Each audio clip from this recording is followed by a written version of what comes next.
बच्चों, आज मैं आपको एक और नई कहानी सुनाऊंगी और आज की कहानी है परी और जादुई रुमाल। गंगा किनारे एक गांव में मिष्टी नाम की एक छोटी सी बच्ची अपने माता पिता के साथ रहती थी। मिष्टी बहुत समझदार थी। वह अपनी माँ की हर काम में मदद करती थी। उसके पिता खेती बाड़ी करते थे। उनका घर सकुशल चल रहा था। मिष्टी हमेशा परियों की कहानियां पढ़ती रहती थी और परियों की दुनिया के बारे में ही सोचती रहती थी। काश मैं भी परियों से मिल पाती, उनके साथ खेल पाती, कितना मजा आता। वह हर रोज रात के समय अपनी माँ को परियों की कहानियां सुनाने को कहती थी। उसकी माँ जब उसे परियों की कहानी सुनाती थी, तभी उसे नींद आती थी। एक दिन उसके पापा उसकी मम्मी से बात कर रहे थे। इस बार फसल अच्छी नहीं हुई है, बहुत नुकसान हो गया है। अब हम क्या खाएंगे? आप चिंता मत कीजिए, सब ठीक हो जाएगा। मिष्टी मम्मी पापा की बातें सुन लेती है।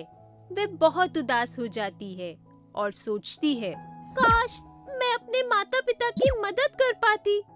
एक दिन मिष्टी अपने माता पिता के साथ गांव से बाहर एक मंदिर में जाती है। वे लोग मंदिर में दर्शन करके वापस अपने गांव के लिए चल पड़ते हैं।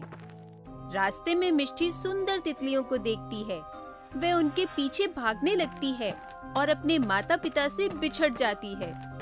तितलियों के पीछे भागते भागते वे एक सुंदर बगीचे में पहुंच जाती है। बगीचे की सुंदरता को देखकर मिष्टी को एहसास ही नहीं होता कि वे अपने माता पिता से बिछड़ गई है। शाम हो जाती है। मिष्टी बगीचे के अंदर जाती है। बगीचे का द्वार अपने आप बंद हो जाता है।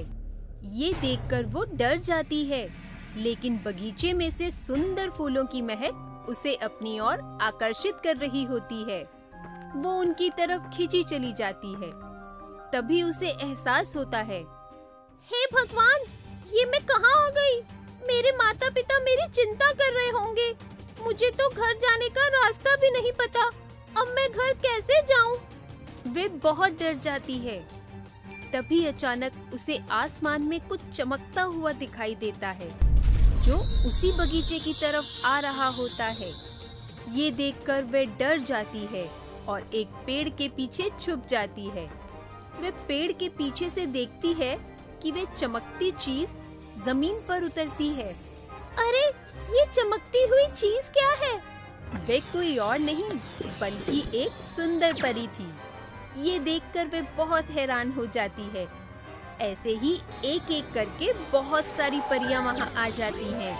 उन परियों के हाथों में बहुत कीमती कालीन होते हैं और कुछ परियां एक रत्न जड़ित सिंहासन लेकर आती हैं और उस कालीन पर रख देती हैं। तभी एक बहुत ही सुंदर परी वहां आती है और उस सिंहासन पर बैठ जाती है। वे उन परियों की मुखिया थी। मिष्टी ये सब देखकर बहुत हैरान होती है और खुश भी हो जाती है, क्योंकि उसका परियों से मिलने का सपना पूरा हो जाता है। तभी रानी परी एक परी को कुछ कहती है और वो परी मिष्टी की तरफ आती है। मिष्टी ये देखकर घबरा जाती है। वे परी मिष्टी के पास आकर कहती है, मिष्टी, घबराओ नहीं, मेरे साथ चलो। रानी परी ने तुम्हें बुलाया है। वे डरते हुए रानी परी के पास जाती है। रानी परी उसे अपनी गोद में बैठाती है और उससे कहती है, मिष्टी, डरो मत, मैं रानी परी हूँ। तुम तो हमें रोज याद करती थी ना, हमसे मिलना चाहती थी ना, हमारे साथ खेलना चाहती थी ना, तो फिर अब डर क्यों रही हो? आओ, खेलो हमारे साथ। ये सब सुनकर मिष्टी बहुत खुश हो जाती है। उसे यकीन ही नहीं होता कि वे परियों के बीच में है। वे उनके साथ बहुत देर तक खेलती है और खूब मस्ती करती है। तभी उसे याद आता है, अरे, मुझे तो याद ही नहीं रहा। मुझे जल्द ही घर पहुंचना होगा। मेरे माता पिता मेरी चिंता कर रहे होंगे।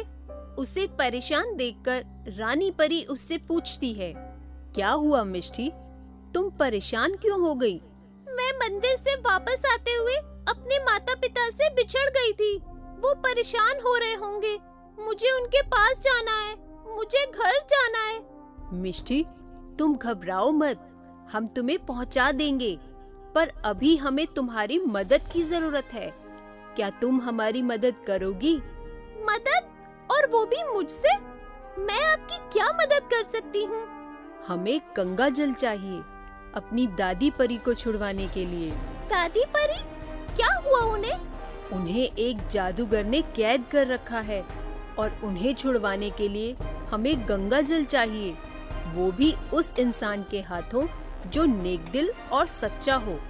तुम एक सच्ची इंसान हो, इसलिए मैं चाहती हूँ कि तुम ये काम करो। आप चिंता मत कीजिए रानी परी, मेरा गांव गंगा किनारे ही है। मैं आपको गंगा जल दे सकती हूँ, पर उसके लिए आपको मुझे मेरे घर पहुँचाना होगा, क्योंकि मुझे यहाँ से अपने घर का रास्ता नहीं मालूम। रानी परी उसे उसके गांव ले जाती है और मिष्टी उसे गंगा जल दे देती है। रानी परी खुश होकर मिष्टी से कहती है, तुम सचमुच बहुत अच्छी हो मिष्टी। लो, मैं तुम्हें ये रुमाल देती हूँ। ये कोई मामूली रुमाल नहीं है, ये जादुई रुमाल है। तुम हमेशा इसे अपने साथ रखना। तुम्हें कभी कोई तकलीफ नहीं होगी और तुम्हारी हर परेशानी दूर हो जाएगी। धन्यवाद रानी परी। मगर क्या हुआ मिष्टी, अब उदास क्यों हो? क्या अब मैं आपसे कभी नहीं मिल पाऊंगी? मिष्टी, वैसे तो हम हर साल तुम्हारे जन्मदिन पर तुमसे मिलने आएंगे, और अगर कभी किसी मुसीबत में हो तो इस रुमाल को देखकर हमें याद करना। ऐसा कहकर सभी परियां गायब हो जाती हैं और मिष्टी अपने माता पिता के साथ खुशी खुशी रहने लगती है।